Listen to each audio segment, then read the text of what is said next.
folks, welcome back to an episode of Our Journeys. We are starting off by joining Edmorn in the mix of things against Shmandy. Oh, fantastic, another fellow Shma. Shma. Okay, now it sounds Chinese. Chinese has a lot of sh's in there. Sure, no, sure. That's not anything as far as I know, but that's that. Anyway, now that you've gotten a Chinese lesson, welcome. I do apologize for the unannounced sabbatical lasting a good week and some change, but I had to change the side of the screen that my monitor appeared on, and it took me a week to do that. I kid, of course, but there was seriously some things that took me away from it. I do apologize. I like to maintain a schedule, to set a schedule, maintain a schedule, because that obviously is... It's nice if you can count on something being there, so I do apologize for not having an announced break in it for those of you who are still following along with Our Journeys. Let's see. So Shmandy... Well, Shmandy has to... Well, Shmandy doesn't have to go phase. It's always a question of... Well, yeah, exactly. I was going to say, so, when you get to some higher level players, people will be reluctant to give a rune break and risk a prophecy, or even just giving their opponent another card that they can use if they can't win on that turn. So actually, does he have it? 9, 12, 13. Does not have lethal, unfortunately. He's one short. Unless I'm doing this wrong?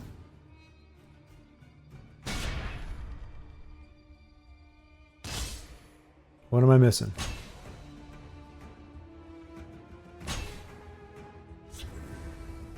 7, 8, 9, 10. Well, his opponent probably has it. With all the cards in hand, lots of chargers in those colors, I would be surprised if Shmandy is not. Shmandy is currently not short by much. But Edmorn's a good player. I think you've just played the percentages more than likely. He has it, but all he needs is a TASCAD or aspect of her scene, and it's all over.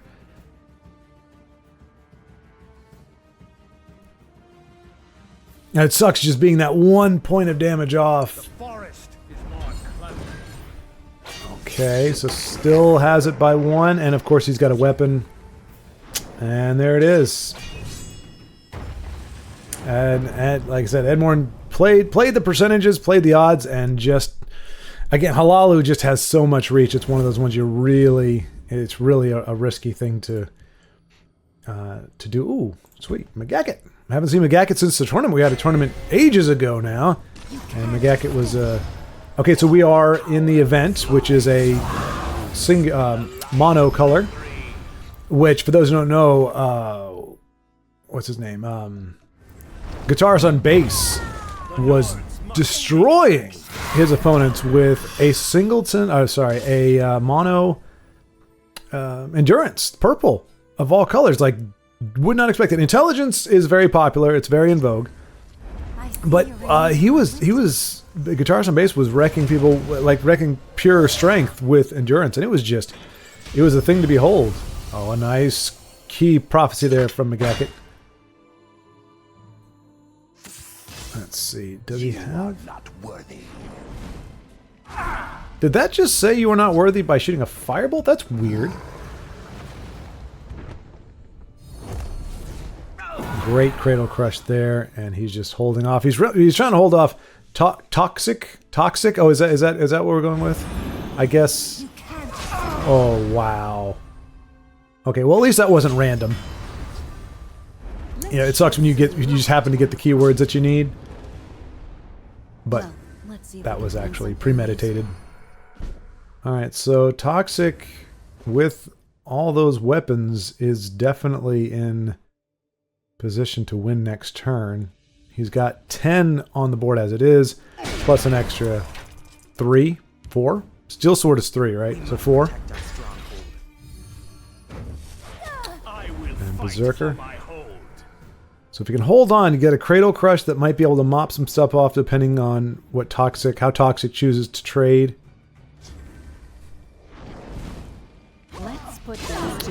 And he's got it with the sword, yeah. All right, so we've seen two of our friends suffer. Well, in that one, McGackett really hadn't made much of a dent in intelligence, or against his opponent, I should say. He's not fighting the deck; he's fighting the player. Amarillo Designs. Just kidding. Let's see here. Swizzlewood. Oh, I haven't seen Swizzlewood in a while.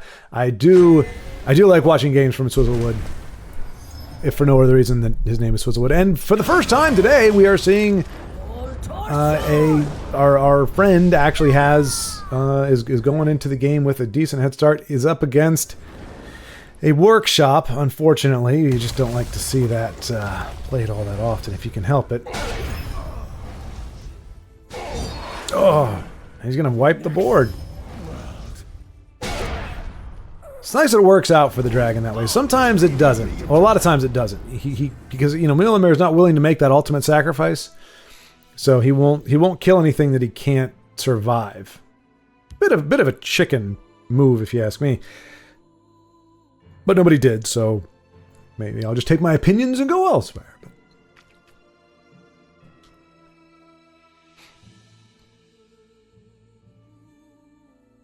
Yeah, Parthenax.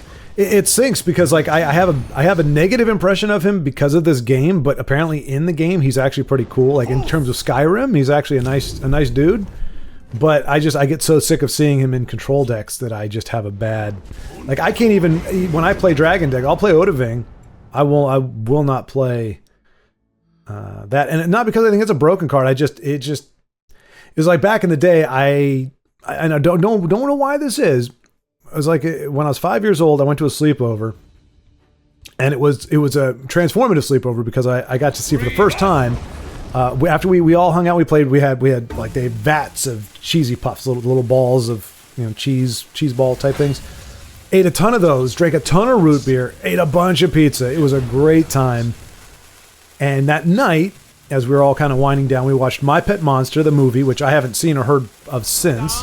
Largely forgettable. I just remember that it was there. But then it was Back to the Future, and which was like mind-blowing, eyes wide open type thing. And then Return of the Jedi. I was the only one awake at that point because it ended like 2 a.m. Anyway, about 4 or 5 hours later, I got some kind of food poisoning or whatever. My stomach was not upset, and I ended up throwing up and had to go home early, which sucked. But the only thing out of everything that I ate, the only thing I could not handle the flavor of was... Ooh, sees the reanimate. Luckily he doesn't have the goofy Homer Simpson Grummite that can banish actions. But yeah, root beer was the only thing. I still loved pizza. I still loved cheesy puffs as much as I ever loved them. But I could not handle the smell or taste of root beer for the longest time. Now, I thought that was going to be a lifelong ailment. I thought I was never going to be able to drink root beer. And then when I was in college, actually, I had graduated college, but I was staying with, I was renting a room. He stole my Parthenax with the Gray Fox. Oh, really? No kidding. Hang on, Swizzlewood is saying. Just forget about seeing Swizzlewood. He stole my Parthenax with Gray Fox, and I've been getting cooked ever since. Oh, Parth has no loyalty. And the Gray Fox can be a gray jerk sometimes.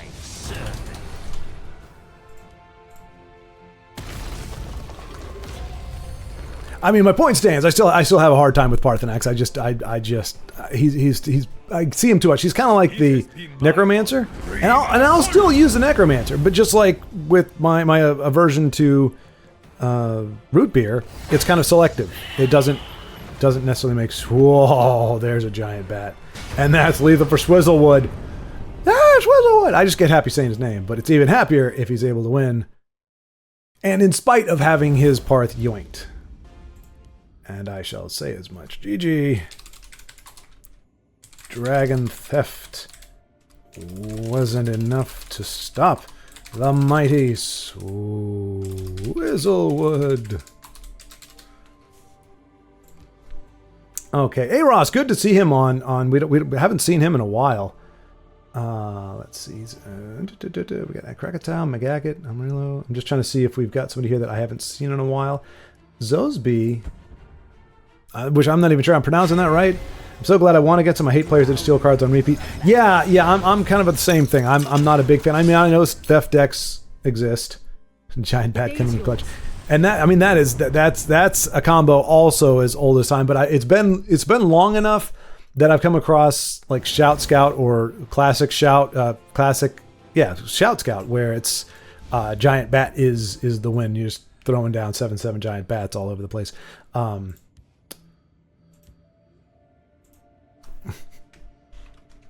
As bats do. Okay, so we might be watching another Swizzlewood game, but let's see here. Danish 04, just kidding. Edmorn.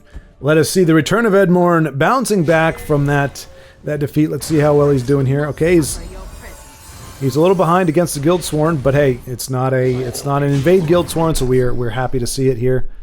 And yeah. But anyway, oh crap, I kind of lost my train of thought. So, but I kind of got healed of my aversion to root beer during the college years. My friends actually got, and this was not a good thing for them to do. I do not recommend doing this. They ended up getting in trouble for it. I was kind of surprised they did it, but I just assumed they knew what they were doing. They knew what the rules were. But there was an apartment section block that was condemned. It was part of the university, but it had been condemned. Not like it's unsafe to live in. They were just saying, hey, after this year, once everybody moves out, we're going to demolish these and build some dorms, because they were kind of just left over from, I don't remember. They were apartments that had existed for a while, but they just weren't in great shape. And so the folks that I was rooming with them, they decided that because the apartments are going to get demolished anyway, they might just start tearing them to pieces now. So they had a tool wall where they literally put the hammer through the wall and just left it there. They stuck the whatever it was, if it could be bashed or poked through the wall, that was what they did, and they left it there. They were riding the skateboard over the wood floors and everything. And I guess in theory, no harm, no foul per se. If the building was going to be completely demolished, I still have an aversion to just destroying property in general, unless it literally is you're here to demo the property and demolish it. Then I'm okay with it. But so I did not partake of this, but it was kind of amusing to watch. And I was like, hey, are you guys sure you can do this? Oh yeah, they're going to demolish the building. Okay. But what they should not have done is what they did, in the point of the story, really. They took a refrigerator, cut out the inside of the door so that it would fit a full-size keg, went to Williamsburg, got home-brewed, fresh-brewed, real root beer on tap in the keg, put the keg in the refrigerator, and we had fresh root beer for, well, I don't know how long it was fresh for, but we had root beer for like a month. And it was a little expensive, but it was delicious. And that kind of got me over my aversion to root beer. I was like, oh, I actually like this. And then I'm able to drink just kind of regular root beer whenever the mood strikes me. But it's just weird, selective. Out of the three things that you could say binged or overdid or just had a gross amount of, root beer was the only thing that for whatever reason kind of inspired a gag reflex later on in life. But anyway, all's well that ends well. I can drink root beer now, so don't cry for me, Argentina. I have recovered. I am now able to drink the root beer. Although I have not had... I don't really like poking those tentacles. That's not fun. Like I like messing with the board in general. I'll poke at the little dandelions or whatnot. But yeah, don't poke the little tentacle thing over here. This guy's creeps me out. And I don't even know. I mean, it looks like it's a rock. It's not even like connected to a body. It's just creepy little tentacles. But you touch them and they get all. Oh, watch again. Watch this. Ugh, and it's the rearing up. It's a very spidery motion, and we all know spiders are ugly and evil. We all know this, right? Yes, all of us. Not a single person would disagree that spiders are ugly and evil. I just thought that was worth reminding folks that this is where we stand as humanity. We do not like spiders. They creep us out. No exceptions. All right, so tough spot here again for Edmorn. Let's see. Abner, what's he thinking? Abner and Squish? Trying to take 3 points off the board. His opponent's going to have 10. Oh, he's going to give himself guard, which isn't going to protect against the Blood Dragon. But if he wants to squish on top of that, which I guess he doesn't need to, but he will. Okay. Alright, so now probably he's going to want to trade with the Blood Dragon just to keep his other two creatures alive, otherwise he has to sacrifice them both. We'll see. Hunter, unlike in the last game, Hunter has fewer options than the last player, so the chances of him having the right answer to get through or around the guard are much slimmer than Halalu with 9 or 10 cards in its hand. So hopefully Edmorn can hold it down. Obviously he's got Alfiq. Supreme Atromancer online next turn, but he's still on the stabilizing portion of the journey, trying to make sure he's going to survive the next turn. And Hunter, I mean, could be sitting on just low curve stuff. Bunch of 1 and 2 drops. We'll see. Or he could be on the big one, and he's now 2 points off of lethal with really no answer for Edmorn. Yep. So why that took Hunter that long? Again, folks, you never want to assume the worst. But if you're going to play the game, focus on the game. It really, I mean, it's not like a hard and fast rule. But if you just want to screw around with the game, play against a computer. But if you're going to play against a human being, just a PSA. Pay attention to what's going on. Or concede. It's not the end of the world. I've had to do that several times. I'm like, you know what? It's going to take me a minute. I'm not going to have my opponent just sitting there for 30 seconds, 40 seconds, whatever, and then have to do this several times. Just concede the game and let it go. Don't... Because otherwise, you look at it, and why would it take you that long? You've got 3 cards. One of them is the obvious play. Why in the heck didn't you make that an hour and a half ago? And you say, well, maybe they had something going. Well, then they should concede the game. It's a courtesy thing, really. I don't have any stock in it. It doesn't affect me one way or the other per se. But that's the only reason I can think of being charitable. The only reason I can think of that it would take you that long, unless you're just being a tool bag, is because you've got other things going on. But at the same time, you should kind of.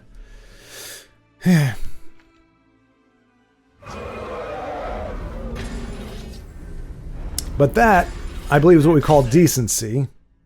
Would call it common decency, but it's not altogether common. But happily, most folks do. In fact, I think Arrakis, was somebody who was saying, like he actually conceded randomly. We were watching one of the games on one of these videos, or maybe it was even during Live at 5, and he just conceded.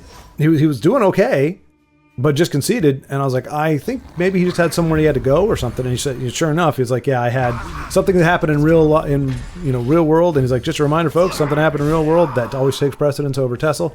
And I say that not only do I agree with that, but also it takes precedence if you're, if you can't give the game your undivided attention. It's just a courtesy to fellow players, as perhaps inevitably, maybe. Well, I don't know. I shouldn't say that. I mean, obviously the numbers have dwindled in this game since it went out of commission, but I don't know that it's any closer to being gone now than it was 6 months ago, for example. I know that there's some more people have found the game on the Discord. We had somebody show up on Live at 5. Hey, great to see other people still playing. So, I'm not trying to say that it is out. That is absolutely out and on its way out, but it doesn't help. Like, I know we had somebody that has uninstalled the game for the foreseeable future, and not because of what we saw there, but there are things that can happen that, ooh, look at that 9-cost Daddy Dagon. That is gorgeous, and that is going to close the game. We're going to close it on a premium Dagoth, yeah. If he can... Oh, no, never mind. I forgot that was part of the... Okay, so Zatito is pooping on the party. Here's the party. I am the party, and he is pooping upon the party. I mean, Arrakis is part of the party, too. Both of us are. I mean, he's most of the party. I'm just party to the party. And we're being pooped upon. but he still has him, 2 turns from now. Getting rid of Red Mountain. And that's okay because Dagoth has, I forgot Dagoth is 8/8, right? I was thinking he was a 6/6. He's an 8/8. So he's got lethal in the field lane unless Zotito gets rid of this guy. And I've seen higher level players do that. They've burned their own cards, their own guards that have low health just so that they don't have to worry about breakthrough coming through on there. And there's a nice little combo there getting because, between Red Mountain and... Actually, look at that. That's some good Wisp Mother value right there.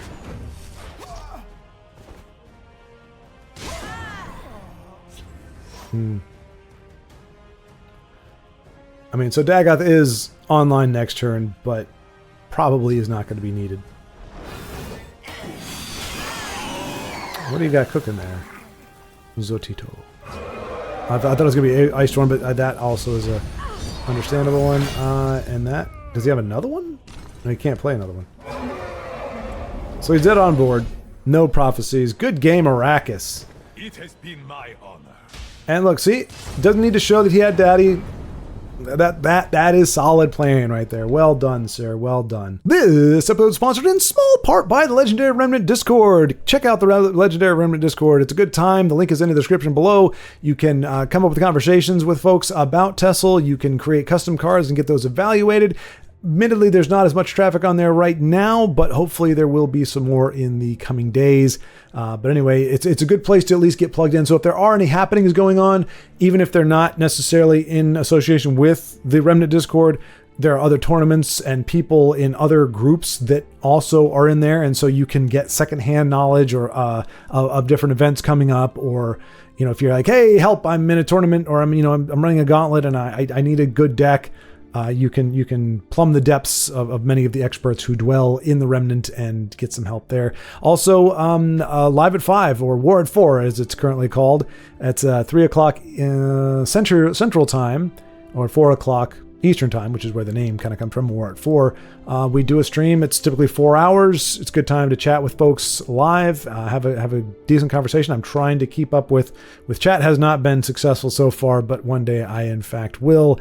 And we talk about everything, not a whole lot of TESL, but we're always streaming TESL games. We're kind of doing what we do here, just in a live format, but usually the conversation is about almost everything other than Legend. So a lot of fun. So check that out as well. But the official sponsor of today's game is Storm Call, a 4-cost action. This is from the Beaterus collection of shouts, alternate shouts. And so I believe this is the second or third intelligence one. This is obviously not a replacement for an existing one. This is a completely new beast. And let's take a look. Shout level 1, randomly deal 4 damage to 3 targets. Now, I'm not sure if that means 4 damage at one time to 3 different targets, or a total of 4 damage to 3 targets. I think that's what it's saying. Because for a 4 cost, for an entry level shout, to say dealing 4 damage to essentially 3 targets, that's a lot for a 4 cost as a shout level 1. So I'm guessing it means there's going to be a total of 4 damage, a pool of 4 damage, and you're going to do 4 points of that to 3 different targets. So, because otherwise that would just be completely ridiculous. Especially if your opponent only has 3 targets, in which case then you're just wiping out their entire board. Well, doing 4 damage to a board, which at 4 cost would probably kill everything. So yeah, which I think is interesting because we don't have a lot of random actions. The most we have is kind of like your Brutal Ashlander, where you kill him and he just randomly will do damage, or your Cruel Fire Bloom, which does random 5 to a creature. But most of the actions we have are very target specific. You get to pick. And a lot of the cards that we've seen from Beaterus have had that mechanic. But here we got something completely different. Stormcall is giving you randomness to it. It's saying you're guaranteed to get 4 damage, but on 3 different targets. But how that gets allocated, you'll have to wait and find out. So almost kind of like on par with the scrolls, that we get the Jazargo scrolls, where, here at least you know what the effect is, but is it going to do 1 damage, 2 damage, and 1 damage? Is it going to do 3 and 1? Well, I guess it can't do 3 and 1. I guess it has to do, the most it can do to one creatures too, because you have to have at least, you have to be able to damage the other 2 targets. So it's got to be 2 1/1. I guess that's really it. Okay, so that's it. So it's 2 1/1. That's the only option, or 1 2 1, however you want to break it up. It has to be there. If it's doing 4 damage to 3 targets, unless again it's dealing, yeah, I think that has to be it. Okay, so second level, randomly deal 4 damage to 4 targets. And then level 3 is randomly deal 4 damage to 5 targets. So maybe it is in fact a Cruel Fire Bloom,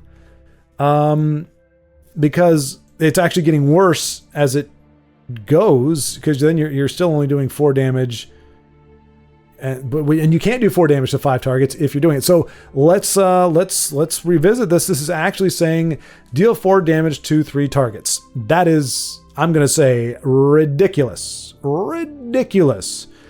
because it's, unless you're saying it can deal anywhere between 1 to 4 on 3 different targets. That's a little less ridiculous. But so I'm not sure where the random is, but but based on that last one, I mean, because again, it's actually getting, if it's what I thought it was originally, it's actually getting weaker as it goes on, because it's spreading it out, and you physically can't do that. You can't possibly do 4 damage to 5 targets. You don't have enough damage, so it has to be dealing 4 damage to. So essentially, you are getting Cruel Fire Bloom requires you to sacrifice a creature. So it's a 0 cost, but it still is costing you something. Even if it's a low cost creature, it is still costing you. You have to have something on the board. There's something else involved. And that does 5 damage to 1 target.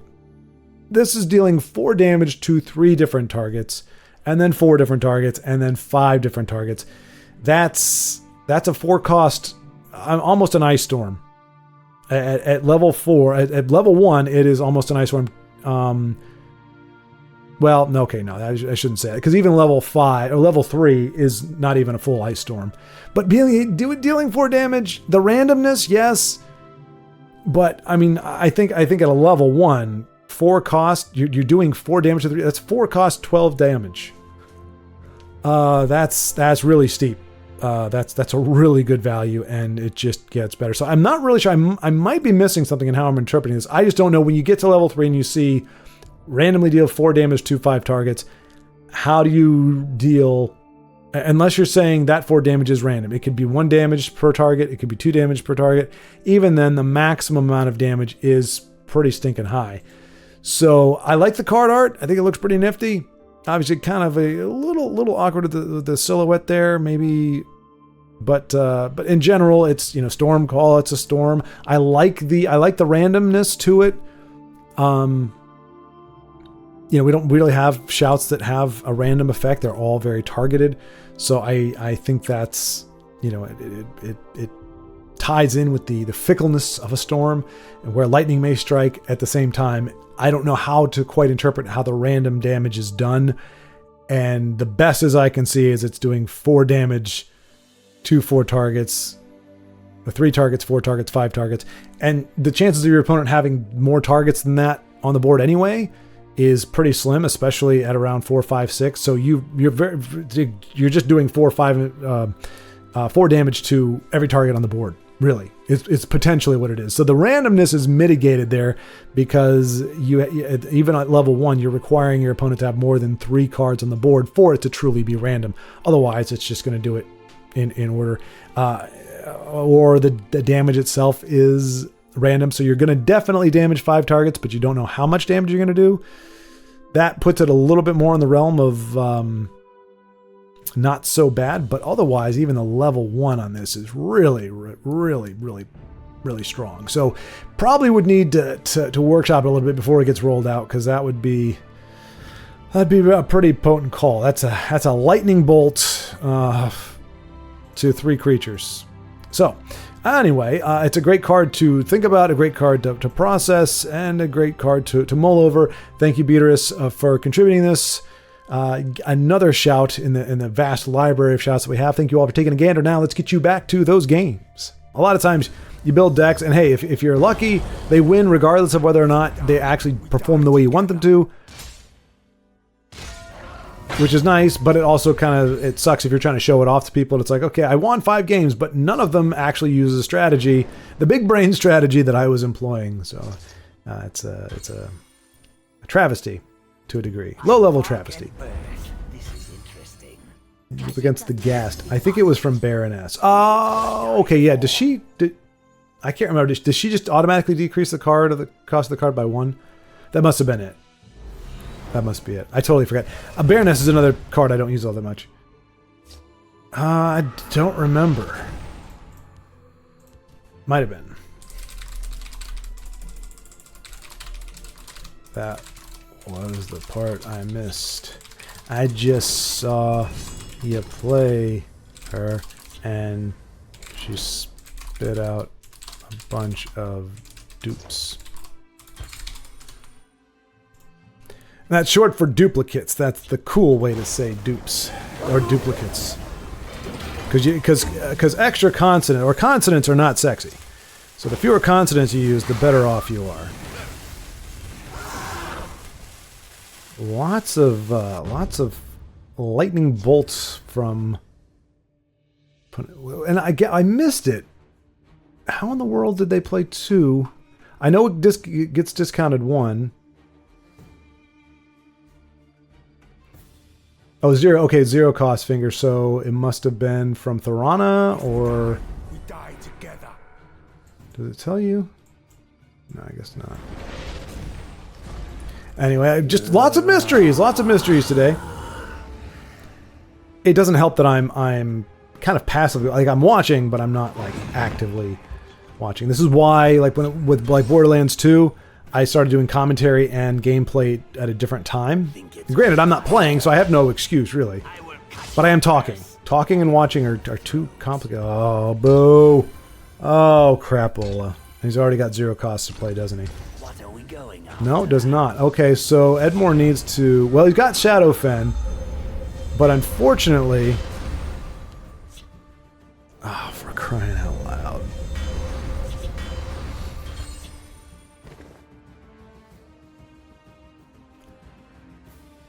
I mean, Shadowfen is what the doctor ordered, but not against 2 of those. That's just ridiculous.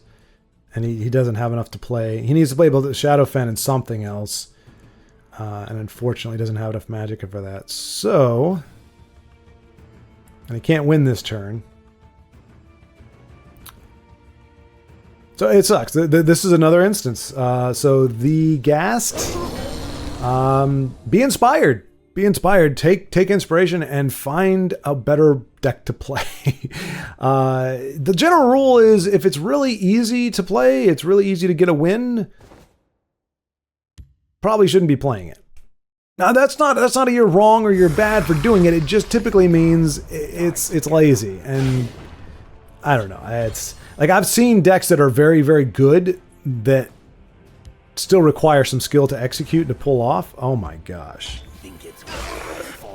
This is unfortunately, I think, just going to be an L for Edmorn. I mean, he's only got 4 cards, so but with 3 markets, and of course he's got nothing but 0 cost. I mean, just so lazy and tedious. It's a very tedious way to lose as well. Yeah, and that'll do it, unfortunately, for our friend Edmorn. Slow clap for market. Yeah. All right. Well, here's hoping we can get a bit of a better game going here. Been a bit rough in general today. We saw Arrakis have some good luck, and seen some just regular wins. But we've had a couple little hiccups here and there. Yeah, Edmore, yeah, buddy. I'm trying to stay positive. I don't want to be down in the mouth when I'm playing. I think I've turned the corner where I can be. I don't have to be quite as salty, but it's hard when I'm watching on behalf of friends and just as a spectator. It's just no fun. Yeah, it's just no fun to watch. Like, and that's the thing. As a spectator, that's all I'm going to. I evaluate it as. Are these things fun to watch? Invade is not fun to watch because it's like not like, oh, the player did something, came up with a great play. It's they played a card and it got random keywords. Market, they drew their market. That's it. That's the game right there. Congratulations, you drew your market. That's fabulous. All right, so Arrakis. Ooh, boy. Carl, too, is just going to draw a crap ton of cards. Oh, no! Oh, I didn't realize that. I didn't know the fork was a one-time use. That's interesting. I thought he would be able to fork more. But he only forked to the once. But at least that's interesting. Let's see. Yeah. It's nothing personal. Yeah, very boring to watch, too. Draw market. GG.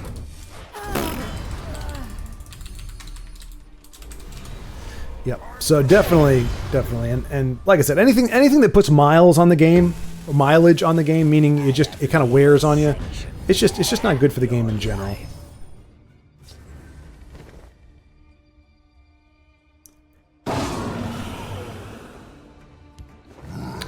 Blood Dragon is such a fun card. I do love Blood Dragon. Alright, so Arrakis handling, taking care of business.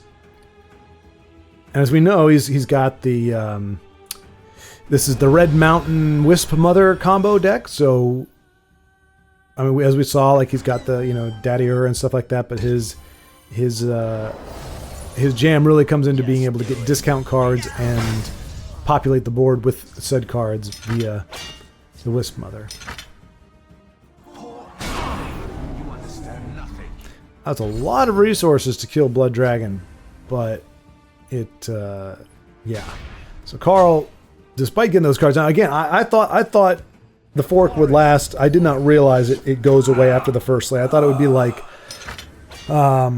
Crusader's Assault. Like Crusader's Assault, if you attack with one and then you squish the Wimpy or are able to attack with it again, it gives you, it doesn't go away after that first attack. So I'm a little surprised at that. Ooh, did not totally. I saw it when the game started, but they're usually or very rarely are they, or very seldom are they ever relevant.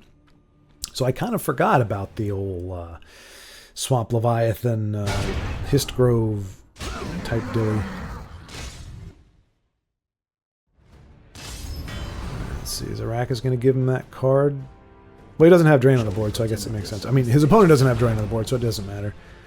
Or is he going to try to hold off? He's going to hold off. So, again, just something to note. Again, Arrakis, high-level player, you want to be paying attention. The instinct is, hey, push as much damage as you can, but there are times where you go, you know what? It's better if I don't give my opponent... Like he's saying, okay, he's got the Magicka. That's one big thing. Now, giving him cards is really super dangerous. You don't want to give him both. So now he's got all the Magicka in the world and 0 cards. So that's actually pretty good.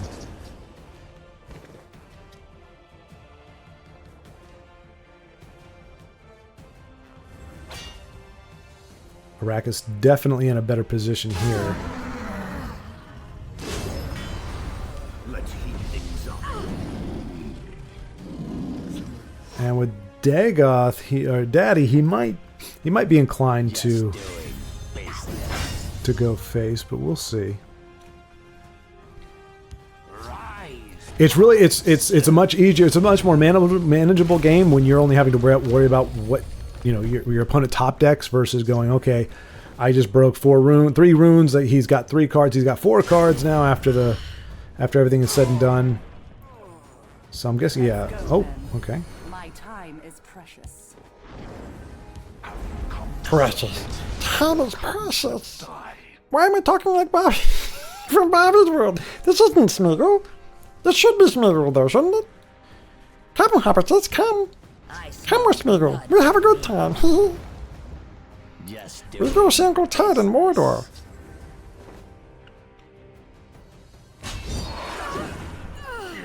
What's taters, precious? You mean like tater tots? Oh, Samwise, you come up with the craziest things. All right, well, I'm done with that now. Anywho, so this looks like it'll be the last video for the last game for this particular video.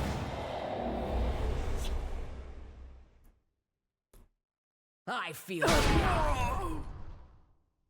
Ironic, very ironic, I think, for a vampire or vampire S creature to say, I feel alive. I wonder if they know that that's ironic. I'm guessing they do. TESL seems to be very self-aware. Like, I mean, it has a place called Elsewhere. It is a location called Elsewhere. Moons of Elsewhere. Not here, elsewhere.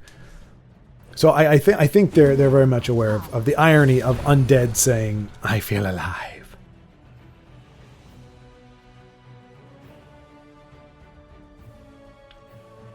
All right, Lyneth, what are you getting? It's got to be something big, right? Because you have another... Okay, yeah, Encano. Maybe Razzle-Dazzle. But I'm guessing Encano. Because Encano plus Dagoth plus what he's got on board now is going to finish the game off. Although, I mean, of course, that is 2 turns. Or 3 turns, actually. So, who knows? But he could play Hatchery Meddler here. Okay, good call. Good call. Going on the offensive. And that, yeah, because that was going to go on 18 Magicka. Okay, didn't go to... I believe 18 Magicka. They go, oh, Poopstone! Carl, too! No, why? Poopstone, why? I mean, to be fair, this is the time in the game when it actually is not a liability. Like, you've got all the magic in the world. Everything that comes down now has some extra goodness to it. And... Yep, Arrakis now going for the throat.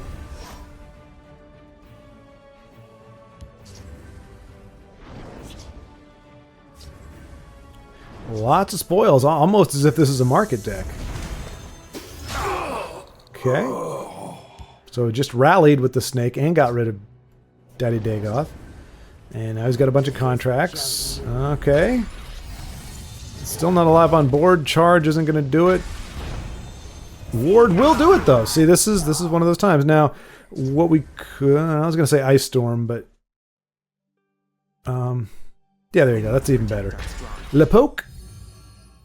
I mean, as much as I'd love to see Munda Poopstone taken down, that was definitely the better play there.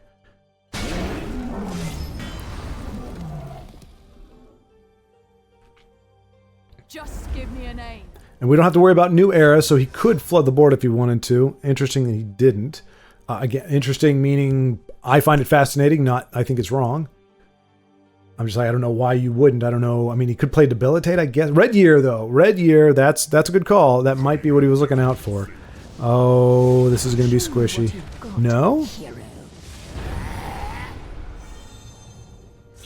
And of course he got squished.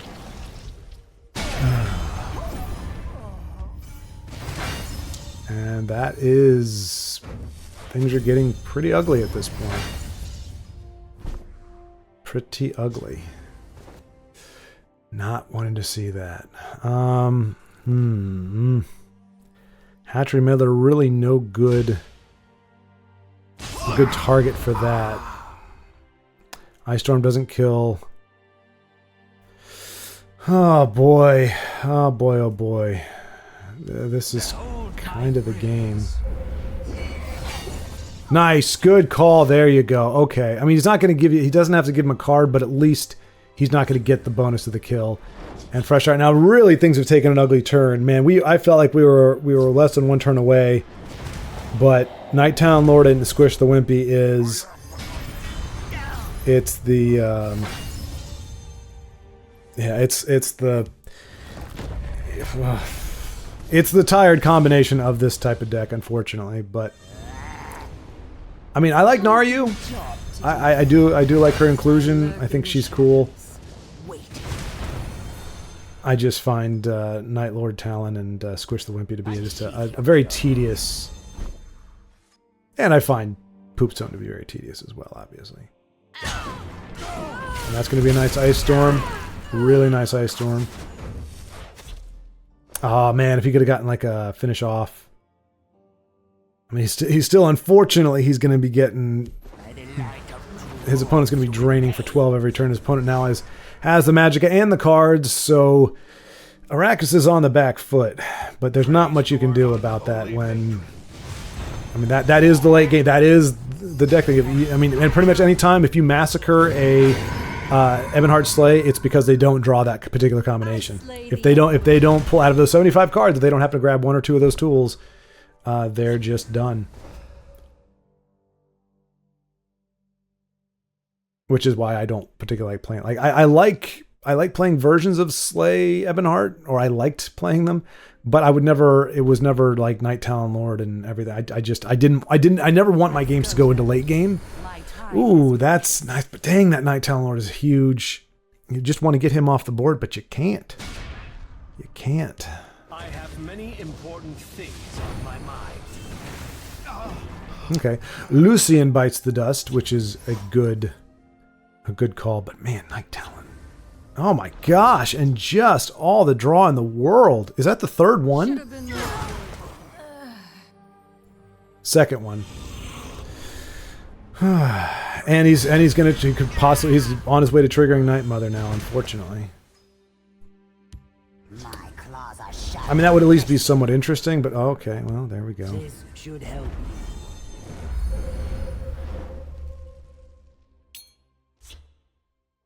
So okay, and Arrakis, for those, yeah, that was, remember we were just talking about that. He held off, and we talked about not giving them cards, and he made that push. But remember, he didn't have lethal. He got him down to what he thought was going to be, I'll be able to kill him next turn, and it's come back to bite him.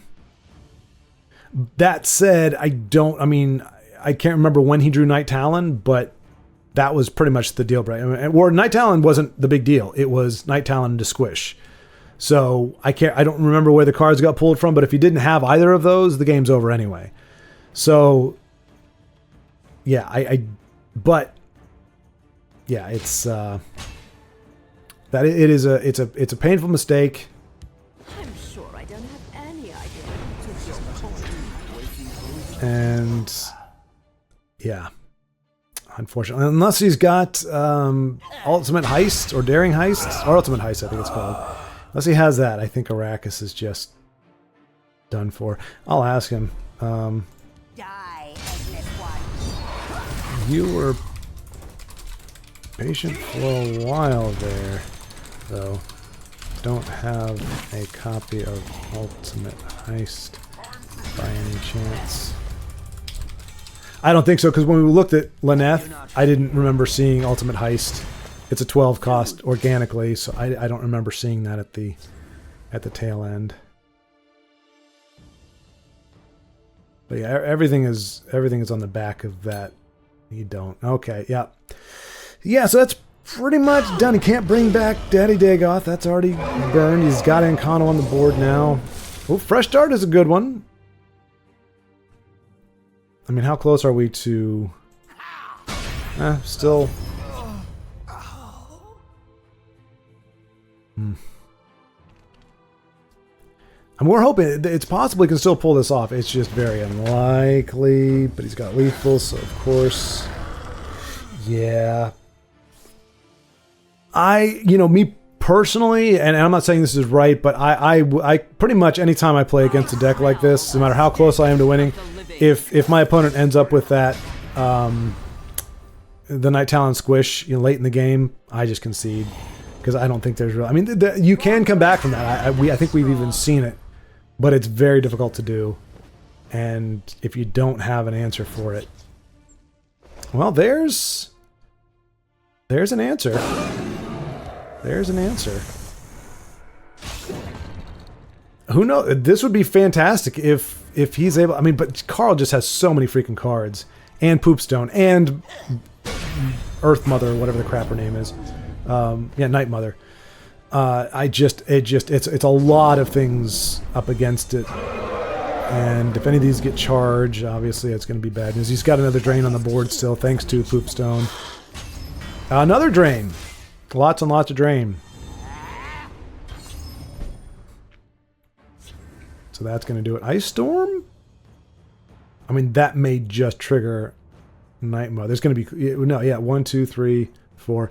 Just do it, Arrakis, man. Just do it. Better to go out with... Wait, it only counts for opposite creatures too, right? When enemy creatures. Yeah, okay, so it won't do it. That won't benefit him, but... and he's still alive at 15. And actually, his Finger of the Mountain gets discounted, so he can actually take out all 3 of them. No, 2 of them. So, I mean, staying alive. Staying alive. Oh man, if Arrakis could pull this out, man, I would be ecstatic. They won't even see my blade coming. More draw, goodness gracious. More charge. Yeah. 0 cost 3/3 with charge. Isn't that great? Alright. I think he's going to have to kill Night Mother, though. She's getting too close. I mean, really, at this point, it feels like he could die to either one. But as much as I'd love to see Poopstone go, Night Mother is the immediate threat. So that's good. A little late, the douche. A little late. I'm guessing Hand of Dagoth is going to be the play here. Yep. Now, if he doesn't get silenced, I would be surprised. Come to die.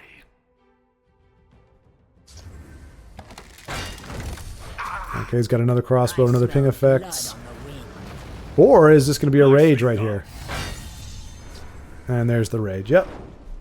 All right, so Arrakis being a good sport about it, but that was just, yeah, just Nighttown Lord and Squish. It's a thing, and that's how the game gets away from you, unfortunately. But anywho, we've learned a lot of lessons here. Do not attack your opponent when they're playing that kind of deck. Control deck and everything. Do not attack until you are prepared to go for the throw. Maybe you break one more rune and you get it close that you only need to be able to do 15 damage in a turn, but don't break all those runes and give them all the opportunity. Might not have helped, might have still been able to pull that Squish or that Night Talon, however that worked out, but that is a lesson for us all to take heed of, and that is part of what we're doing here, which is watching high-level players, watching them as they succeed, and then watching if they do fail.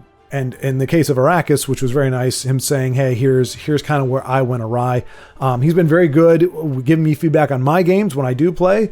He'll be able to say, hey, you had lethal here, or you should have waited here, or this is why you don't do this. So it's a great learning experience. I should have kept them low on cards until I got enough on board and in hand to start hitting. Understood. But I think you still get the W if he doesn't pull Squish or Night Talon Lord. So yeah, so he could have played it smarter. We'll go ahead and do this while I'm finishing up here. He could have played it smarter, but and that would be to say, let me take control of the game. Hey, we got a trebuchet. That's how you keep the game in your court. That's how you keep control over whether you win or lose, or as much control as you can by making those kind of decisions. That said, it can be easy to look past that when you realize, well, if I had just, if my opponent got the draw that he needed, could have got several different other things, other squishes and whatever's, but Night Talons and Squishes is just a really rough combo, especially with Naryu on the board. So, but that is going to do it for today. Thank you so much for watching, and until next time, keep playing.